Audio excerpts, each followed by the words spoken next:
let's talk about character backstory and how you fit your character backstory into a campaign.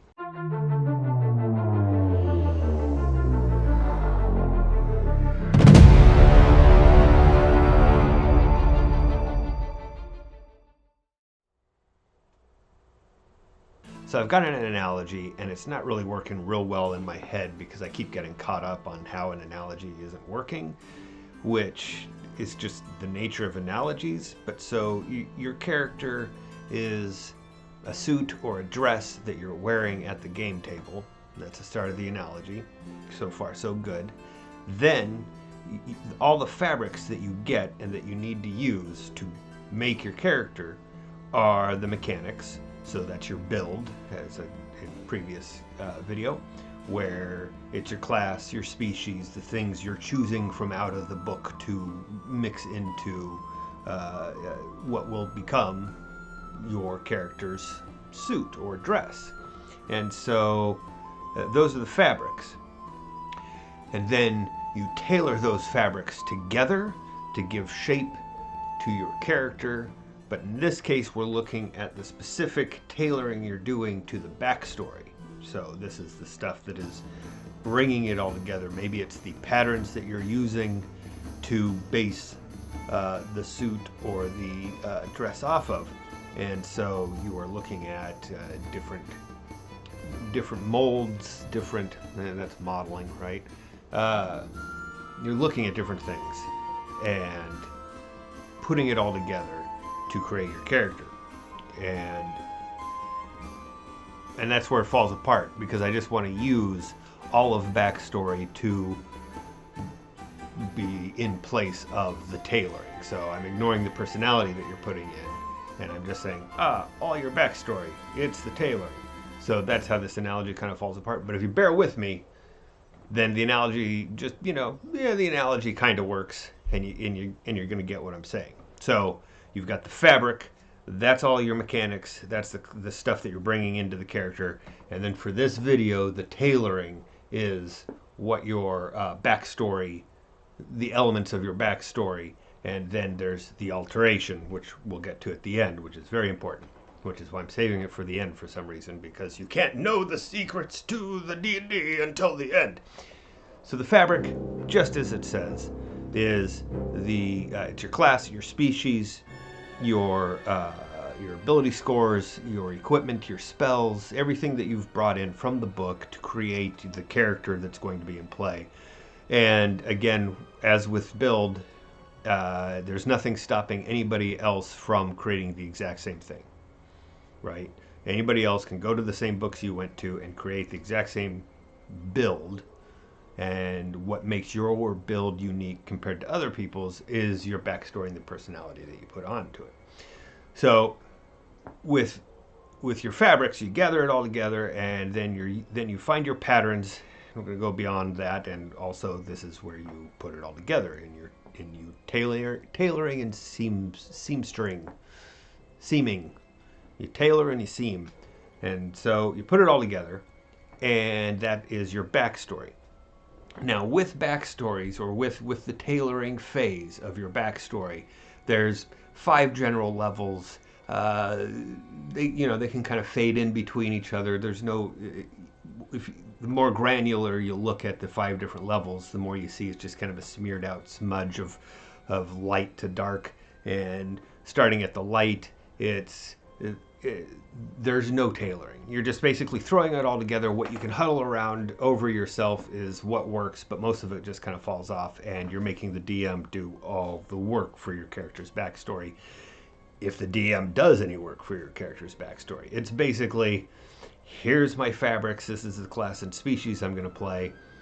After that, you might even just ask the DM, hey, what's my name? Like, do you want to give me a name, or do I really need to make one up?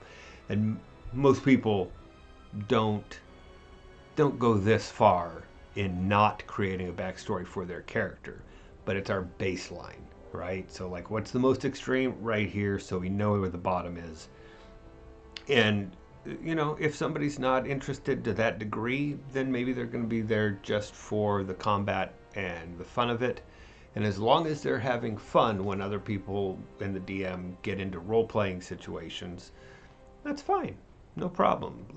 There's a lot of the silent, watch a lot of heist movies and stuff, and usually there's like one or two kind of, they end up usually being mooks, but there's, the couple of extras that are sitting in the background that are part of the team.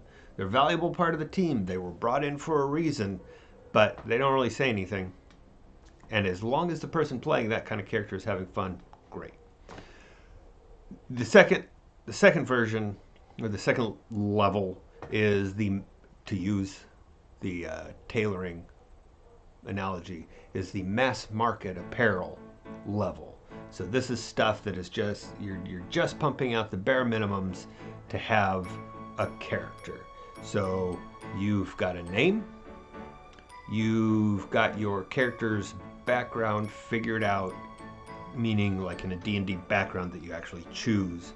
You've got that background, and I'm a dwarven wizard sailor as your background, and I've sailed in this region.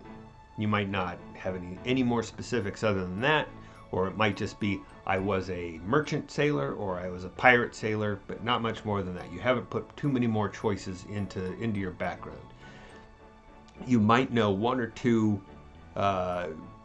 NPCs that were part of your life before you became an adventurer, and these are often either the person that trained you in your class abilities, if your class needs training, or it's your parents, family member, somebody important that you met along the way, but not much more than that.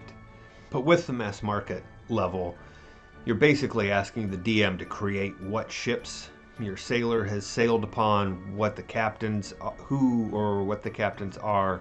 You're asking for most of the background material to be generated for you by the DM, which the DM doesn't often want to do. Now, some may really get into it, but in most cases, I found that DMs like a little more effort put into their character's backstory, which gets us to level 3. This is the diffusion. So it's not luxury level of clothing. It's 3 years old versions of the luxury level that are still being priced high, but nowhere near an actual luxury clothing line. It's between mass market and luxury. For those of you that don't know fashion speak, which clearly, if you know fashion speak, you're rolling your eyes at me right now. So the diffusion level is where not only do you know that your character's name is Varthra Hullsplitter, which would be a mass market level, the dwarven wizard sorcerer, but you also know that she sailed on the Red Calamity, and the captain was an elf named Silas Sunblack, and Silas taught Varthra the ways of magic and wizardry. And that's a level of background that you start putting into a character where it helps give your DM hooks that they can use to then, further any kind of adventure that they want with your character tied in. So the captain can come back into play, or later on in the campaign, or the boat, the Red Calamity, that can be mysteriously seen off the coast. It shouldn't be in this area, that kind of thing. And so it gives your DM the hooks that are needed to help create plot points that have your character already involved. The problem you want to watch for is making sure that you're leaving enough open-ended for the DM to do pretty much whatever they want, almost, right? So it's kind of a memory game, right? It's memory and notes, but it's a memory game where if the DM gets into a situation where they've got to improvise, and all of a sudden things start happening fast, you can say, the DM can say, oh, your old captain shows up, and you see him across the inn, and you'll be like, oh, Silas Sunblack? I wave him down. But if you've included too much detail in the background, like the captain hates inns and would never appear in an inn in this location, then when if the DM has the captain come into the inn, then that might cause you a moment of like, well, wait a minute, but that's not in the backstory. Like, it's clearly that the captain doesn't like inns and won't come to inns inland and would never leave his ship. And so that can cause problems if you put in too many details that the DM has to remember. And so that's diffusion, the third level of tailoring your character. The fourth level is the luxury. It's the heavily detailed. You're welding this character into, well, that's welding. You're industrially sewing. You're master craftsmaning your character into the setting, into the campaign. And this usually includes, you'll have knowledge of who your parents are, any other family members that might be pertinent to the campaign, who your character worked for. You'll have pretty good notes on where your character was at any given point in their life. They were on the road from here to here. This is the town that they started studying their class features in. This is the person they learned their class features from. This is when they left that to go do other things, and you can fit all those things in. And at the luxury level, you're putting in a lot of work, which should help inform you on how your character might react in any given situation or moment. And I prefer somewhere between the diffusion and the luxury levels. I like to know where my character has been through the course of their history, but to make it easy, it makes it easy to play a very young character, because then they won't have had time to travel all throughout, and then I've got to have a huge timeline. So keeping it easy, it's the major points that you want to pick out. The fifth level is the haute couture overkill level, which this is the stuff that you see coming down the runway during the exploratory phases of fashion designers' careers, where they are just exploring form and function, is swept under the rug, doused with kerosene, and burnt well into the night. These are the very odd, perhaps, I don't want to be negative and sound in my wording, but I think for most people that aren't in the fashion world, odd is a good word to describe it, and I think it inherently places some of the value in fashion designer week level of artistic designs. For clothing, it's odd. It can be fantastic and weird and wonderful and beautiful, but it can also be odd. I think that, anyway, that's capturing my mood right now. So there's this pseudo odd attempt at an artistic version of clothing, and the analogy in character creation is you basically write a novel. And this is the level that I highly suggest nobody do, unless writing a novel is something that you really want to do, and you can keep the novel separate from the game. Meaning, you can't expect the DM to read the novel for a role-playing game, because this is, as deep as we get into designing all the campaigns and the dungeons, and whether you're a dungeon master or a player, the excitement we all can have to get into this game, when it all comes down to it, the actual game is a couple of hours, maybe 4 or 5, sitting around a table or a virtual table with other people who are usually friends, but sometimes they're pickup groups. But all it is to try to have fun in that 4 to 5 hours at the most, right? Obviously there's, I don't know why I go on these tangents, because you all know, but I don't know that you know, but I assume that you know that they all go on. People can play for longer or shorter periods of time than 4 and 5 hours. But the key point is, we're all there to play it within a 4 to 5 hour period, and if you're expecting everybody to read your novel, that's too much. That's too much of an ask for any group. If they do read it, great. Those are great people. Keep them in your lives. But if they don't, it's okay, because it's too much to ask for your players or your DM to read an entire novel, 100 to 300 pages. And personally, more than one page, or just one page, if it's one page, single spaced, font size 10 to 12, that's too much. To give to the DM, that is too much information.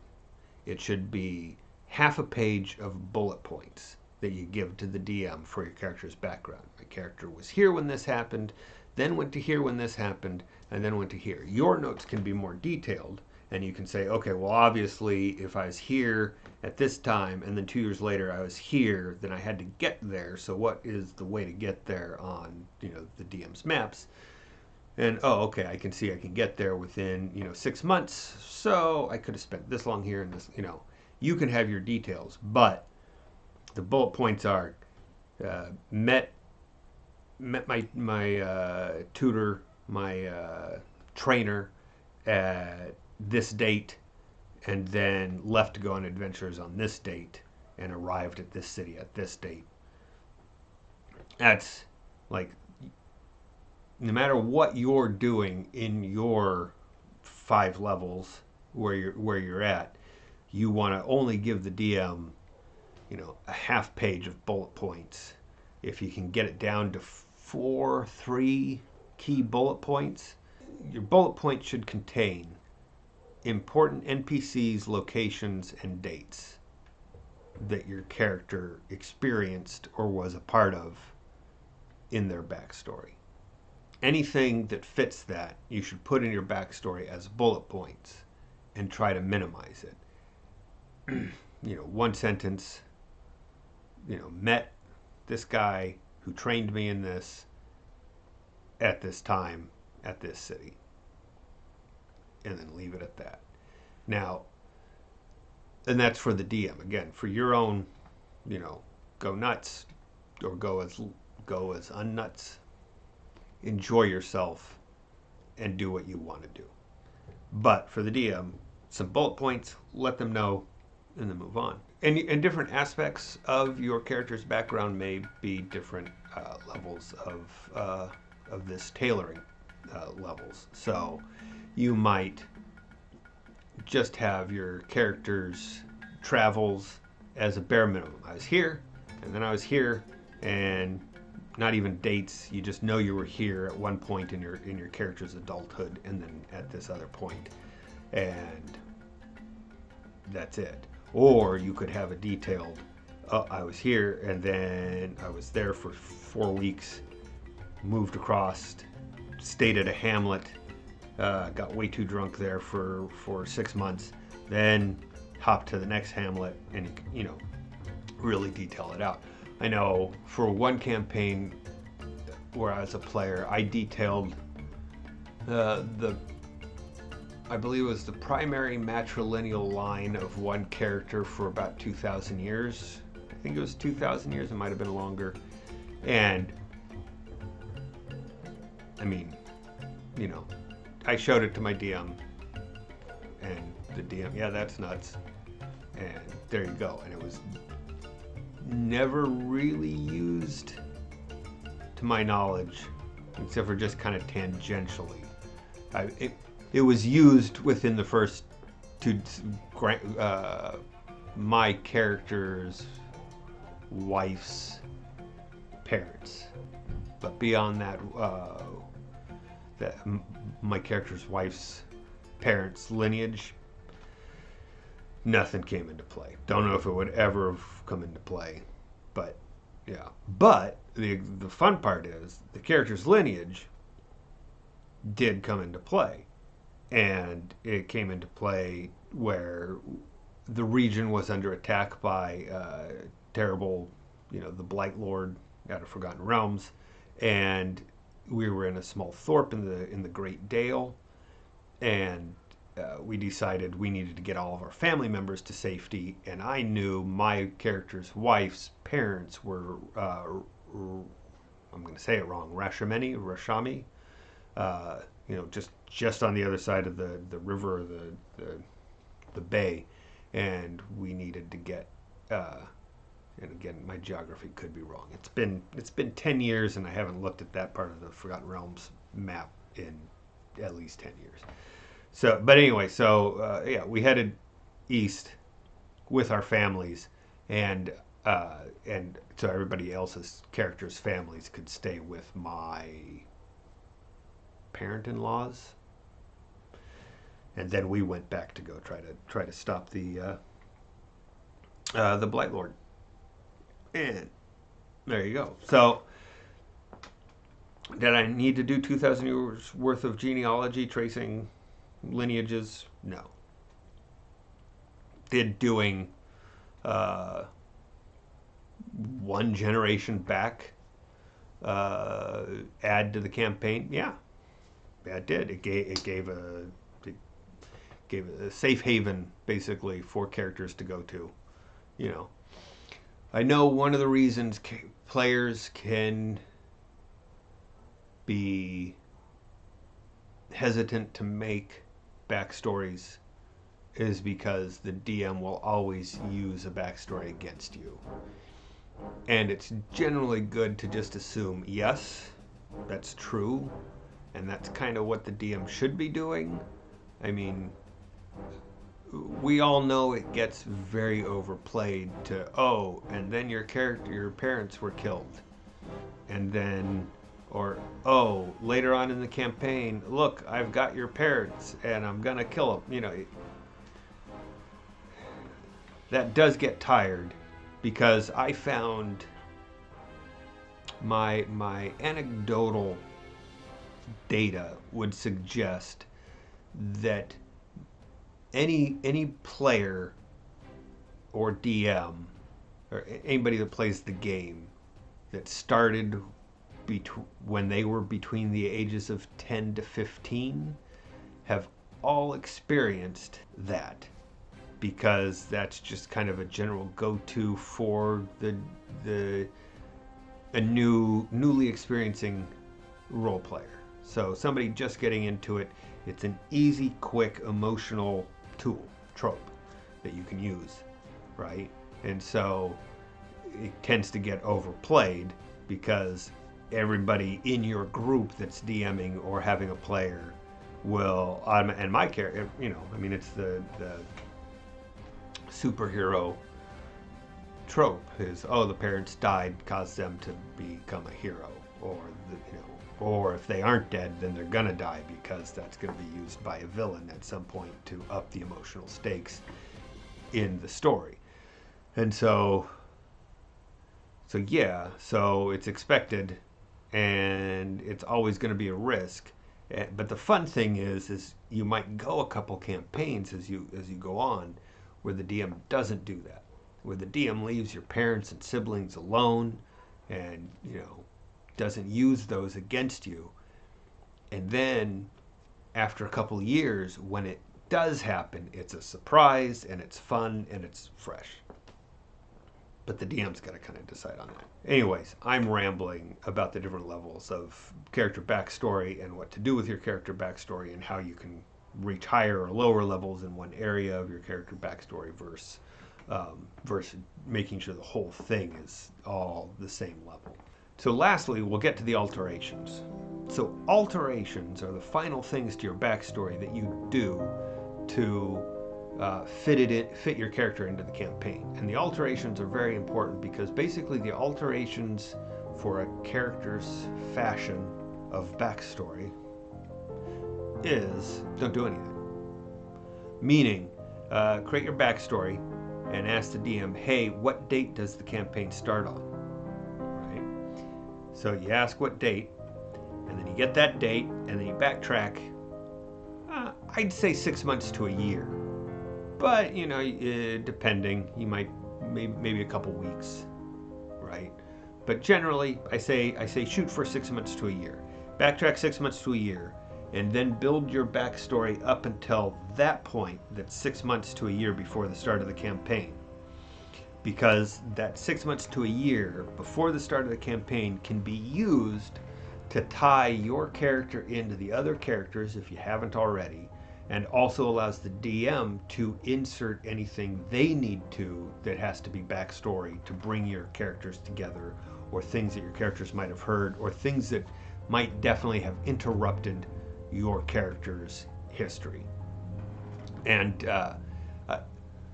again, another anecdotal observation is I suspect the further back in time that your character history goes, the less impact it would have on the DM's current plans and campaign. So if you go back, my character was born in this village 20 years ago, great. That's going to have almost no impact on the DM's plans. But then if it's, in the city we're going to start in, my character, stole a bunch of the king's gold, well, that might have an impact on the current situation. So give yourself 6 months to a year from when your backstory ends to when the campaign starts, to allow the DM to weave your characters into the greater campaign. Now, in a session 0, you might start with the alteration. You might go, okay, we need 2 months to get all the player characters together. So then 2 months ago, where was my character? Okay, my character was here. And then you can start building your character back from that way. Well, where were they before that? Okay, well, how would that make them? And you can kind of do it that way. And the other thing is none of these have to go in any kind of order, and you can, mix and match and go back and forth between them. So with the session 0, you can be all over the place and adapt your character as needed to the campaign while going back and forth between details and gathering. My character was here. What class should I be? Oh, yeah, I think I'll be a wizard. So this is probably where they would have studied. You can go in any direction and order that you want. That's a general way to go about making your character's backstory. And again, no matter how detailed you get, you only want to give the DM half a page or less of bullet points that your DM can work with, where they can make the changes that they need to. And sometimes that's hard, but usually with a little bit of an imagination, you can figure out how to make it work again with your character the way you see them being within the world. But remember, as a player in a campaign world, your character is subject to the whims of the world, just as we humans are subject to the whims of this world. And so we may want something to be one way, but the world might say no, not yet, or not this way, or make its own changes, which is kind of what the DM may do. But generally, with some imagination, you can usually figure out how to make a change to your backstory, still work with your character's backstory that you want. And then with the half-page of bullet points that the DM got, that you give the DM, remember that technically what gets accepted is the only thing that is canon. So you might write a novel or several pages worth of notes. Unless the DM says, yeah, this is all okay after reading it, then it's not canon. You can't expect anybody at the table to abide by anything that's written that they haven't seen or had access to. Unless you're the DM, which is why I highly suggest, if you really want to write a novel about your campaign or many pages about a campaign, then you're probably the one to DM. You should give it a go. I think you'll enjoy it. If you enjoy writing tons and tons of pages of backstory for every little detail, you can do it. As long as you can remember to separate your own ego from the rest of the from the setting. Separate your ego from the setting. Meaning, if you Mary Sue it, if you don't realize that the other players are the main characters and they're the ones that are important and to focus on, and instead you create, I can't remember the Mary and something else Sue characters. There's a Mary Sue, and then the male version is something, or maybe it's just gendered. It's always been gendered, and it's just Mary Sue. I don't know. But anyways, a Mary Sue character that the DM introduces into the campaign just ruins the game for everybody usually. And so, better to always remember that as a DM, you're controlling the supporting characters, and the main characters are of their own free will. Which, if you've ever written a novel, then we're talking fiction, not biography type based on true stuff. But if you've ever written a novel, you know that the characters do surprising things that you had no knowledge to until you basically get to the character responding to somebody else's action, and then all of a sudden, oh, wow, based on how I've been writing this character is going to react this way, and I never thought of that, and that changes the whole story. So, that's the fun of it. The characters are just always at that point if you're the DM, which is a long ramble to say, if you like writing long backstories for your character, then you should probably DM, at least alternate weeks with the current DM or something like that, because DMs can always use a break, and you definitely sound like somebody that should be DMing. So that's it. That's a general introduction on how you can go about doing your characters' backgrounds. Merry Christmas, and have a great New Year.